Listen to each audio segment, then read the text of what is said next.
Is it really possible to earn money podcasting? Whether you're hoping to cover your costs or earn a full-time income from your podcast, there are multiple revenue streams for you to choose from. However, there's no one-size-fits-all approach to make money podcasting.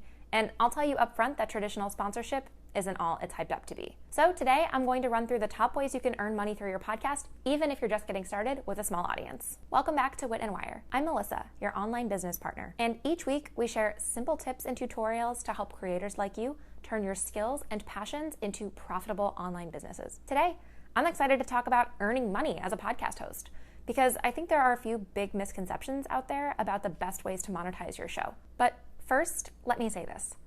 It won't happen overnight, but you can absolutely earn part or full-time income as a podcast host. Where people go wrong is jumping right ahead to assuming that earn money podcasting equals find and pitch sponsors, which just isn't true. So before we get into some of my favorite income streams, I want to differentiate between two key terms: direct monetization versus indirect monetization. Direct monetization means that your podcast itself is the source of revenue. So whether it's sponsors paying to advertise or you're earning money from patrons supporting your show, these strategies all rely on you monetizing your actual podcast content or audience.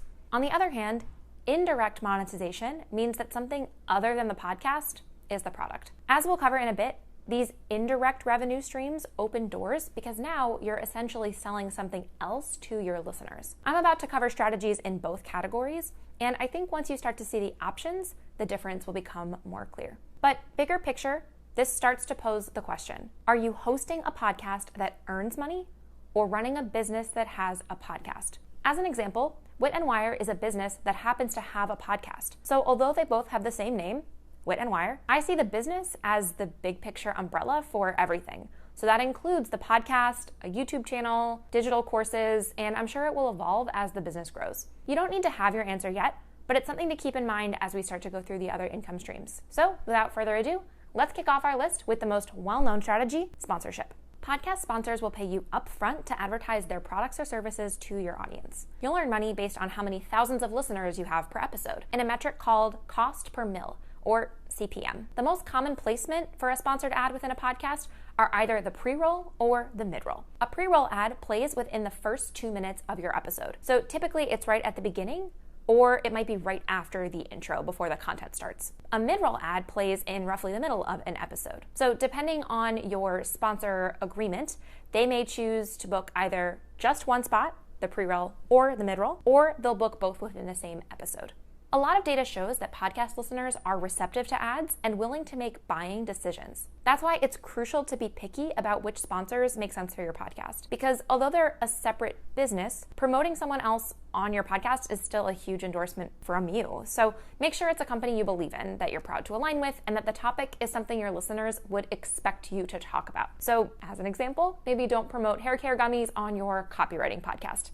It just doesn't make sense. Because this is a direct monetization strategy, your earning potential is directly tied to how many listeners you have. That's why I'd only recommend it if you have a larger audience. Otherwise, I don't think it'll be worth your time and energy to book sponsors and really get into ad creation. I'm not going to get too in-depth into other sponsorship strategies like rates or pitching today, since we have a long list of revenue streams to talk about. But if you are interested in learning more about podcast sponsorship, leave a comment below this video and check out the description for a few more resources to help you out. Next up is number 2. Donations. One of the most straightforward ways to earn money podcasting is to ask your listeners for money. This is a strategy a lot of people talk about, but if I'm being honest, it's not one I typically recommend. The one type of podcast that I think could use donations well is a podcast tied to a cause, like a nonprofit or another bigger picture platform. If someone is supporting a platform or a cause, then I think donations can be a great fit. But psychologically, people are more likely to pay if they get something in return. That's why instead of just asking for donations to support your podcast, which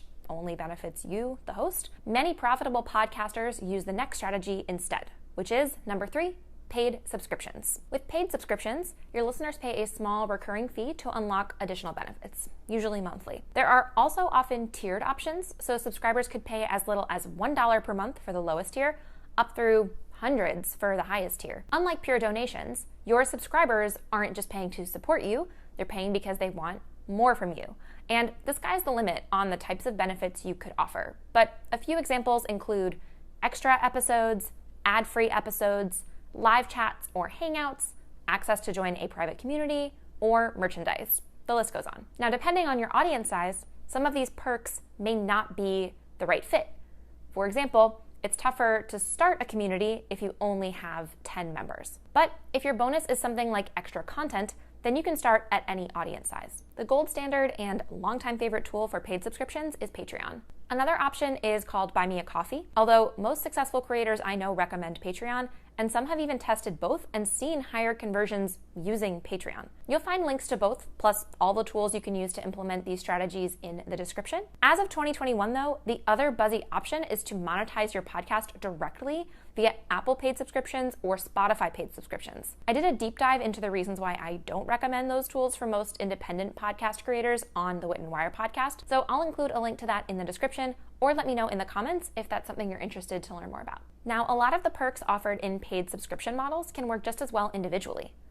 One great example would be to offer a private paid community for your podcast listeners. Your listeners likely have a lot in common, whether it's parenting problems or a shared passion for a TV series, so connecting them in a community where they can meet like-minded people is a huge gift. Your podcast listeners will often want to continue the conversation with each other, and a community can help your podcast grow because people can interact without depending only on you. Next up is number 5, creating a private paid podcast. There are 2 options with a private paid podcast. You can either make some episodes of your regular podcast paid, or you can take an entirely different approach and offer a fully paid podcast instead of treating it as a free content channel. Having a private paid podcast is less common than some of the other monetization strategies, especially since people are kind of used to getting podcasts for free. But I think it can work really well if the value shared in the episodes is high enough. For example, something like regular meditations or more of a course curriculum could work really well. And if you do go in this direction, consider having 1 to 5 sample free episodes to give potential listeners an idea of what they can expect from you.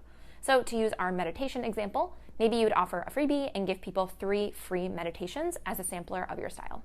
If making your entire podcast private doesn't seem like a good fit for you or for your audience, some podcast hosts will put their older episodes behind a paywall instead. So they're free for 1, 3, even 12 months, and then they go into a paid archive. The last direct monetization strategy we'll cover is maybe the most fun option on the list, merch. Who doesn't love merch? Selling fun merchandise can be a great fit for a lot of podcasters, and although it might not make up a full-time income, it could definitely help cover the costs. People love to rep their favorite fandoms, and podcasts of all topics and sizes can share anything from stickers to mugs with their favorite listeners. I think what's nice about merch is that it can also serve as a marketing tool for you. So if someone sees someone else in my community with a Wit and Wire branded mug, they may ask about it, which can spark conversation about my business. A quick tip on merchandise for today is that your opportunities are much bigger than just putting your logo on something. So try to think a little bit more creatively about the types of products people might be proud to show off or identify with, since different phrases could be a more popular choice than your brand name alone. Now that I've shared some of the top ways that you can monetize your podcast directly, let's take a look at the second category, indirect monetization strategies. And we'll lead off with my personal favorite, lucky number 7, sell your own products and services. I'll tell you straight up, Wit and Wire's online courses are the number 1 way I earn money as a podcast host. If you're using your podcast as a means to build authority or empower others to make a change, then creating and selling a course could be a great option. For online business owners, the possibilities are really endless to figure out which digital products or services could solve different problems for your listeners. So whether that means one-on-one services, VIP days, coaching or consulting packages, freelance projects, or even other digital products or masterminds, any of those offers can work depending on what your listeners need. The same theory applies to physical products, software, or anything else. If you have a business or products, your podcast can help you build relationships with listeners and ultimately serve them through your paid offerings. This is a fundamental shift from the traditional sponsorship model, where instead of using your podcast to promote someone else's business, now you're starting to promote your own business to your listeners instead. And doesn't that just make sense? You have exactly what they need, and it would be a disservice not to tell your listeners how you can help them. I'm sure I'll talk about this much more in depth in future videos, so make sure you subscribe and hit the bell so you don't miss upcoming videos about earning money online through coaching, online courses, and digital products, plus how you can successfully convert podcast listeners into paying customers. Now, if you don't have your own products or services to sell, that's okay. There's still plenty of opportunity for you with our next strategy, number 8, affiliate marketing. Affiliate programs are a great way to earn money by referring listeners to products and services you love. This is a strategy that I think almost all podcasters should try because it's something you can naturally incorporate into your episodes or show notes, and it doesn't cost your listeners anything extra to support you. Here's an example. I'm an ambassador for Podpage, my favorite automated website creation tool for podcasters. I can talk about my real great experience with their product and then refer people to visit witandwire.com/podpage if they'd like to try it out for free. By the way, yes, that link totally works. As a pro tip, most companies link to an affiliate program in their footer of their website. So instead of trying to find affiliate program marketplaces, instead I think it's a better choice to research businesses that you already love to see if they have an affiliate program that you can join. Our ninth strategy to earn money podcasting is to sell a book. Now I know this is pretty similar to strategy number 7, sell your own products and services, but I found that a lot of podcast hosts either have a book or aspire to write a book. So I thought this was worth talking about specifically. If you already have a book, becoming a podcast host is a great way to promote your book and to build relationships with your readers. It may also go the other way, where having a book can be a great way to lead people back to your podcast and to build your digital audience. On the other hand, if you dream of writing a book, then starting a podcast can be a great way to research your topic and ultimately draft a book later down the line. And by that point, you'll already have an audience of podcast listeners who are invested in you and can help you launch your new book by being your first buyers. Our next strategy, number 10, is one I don't hear many people talking about, but I think it's important to mention, and that's speaking fees. As your podcast grows, inevitably you'll start to become known as an authority in your space. And the more people see you as an expert, the higher your odds are of becoming a speaker at either in-person or digital events. And in the in-person events in particular, they often pay speakers for presenting. So for business owners, this indirect revenue channel could not only pay, literally, but it would also put you in front of new audiences, which would build your podcast and your business as well. If you are interested in learning more about not just monetizing your podcast, but finally launching your new show, I do have a free masterclass called How to Launch a Podcast and Get Your First 1,000 Listeners, where I walk you through my process from start to finish. In that masterclass, I also go more in depth into standard sponsorship rates if you're curious to learn more, plus the most common mistakes I see new hosts making that stunt their long-term growth potential. Visit witandwire.com/register to save your spot, or find a link below in the description. I'll put all 10 strategies back up for you to take a look and ask yourself, which monetization strategy makes the most sense for me right now? Remember, you can always try more strategies as your podcast grows, so I wouldn't recommend trying them all at once. There's plenty of time to try more as your audience grows, but I hope this video has helped you see more possibilities for you to start earning real money as a podcast host, even with a very small audience. Thank you for watching this Wit and Wire video. Before you go, give this video a thumbs up and subscribe to our YouTube channel so you don't miss any upcoming videos about strategies that'll help you turn your skills and passions into profitable online businesses. I'm Melissa, and I'll see you next time.